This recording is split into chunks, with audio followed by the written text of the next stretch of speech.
Oh my. Yep. Not much to look at this point. Yep.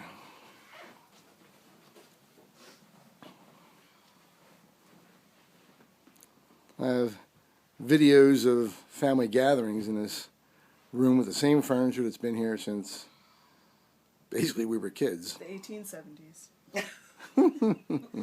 Wise ass. That's me.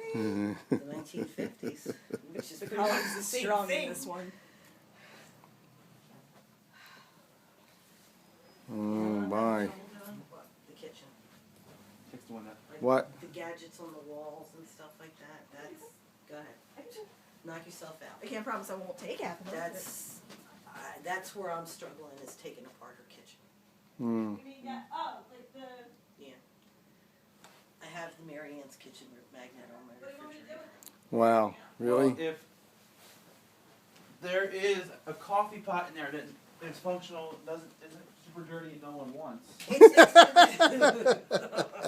You know, my You're aunt, asking a lot. If it's dirty, I really hope this will. I mean, if it works, you could clean it, Rob. You know. You never tell.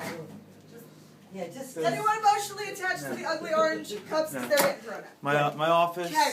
could probably use a coffee pot, but Well, I'm not going to go through trouble of cleaning something that's It's that disgusting. one right there. Yeah, I'm not going to go through trouble It's a of wee cleaning little it. 4-cupper that, good lord, you know, she melted all our coffee pots. Marilyn, not Okay, exactly that's Martha enough. Stewart.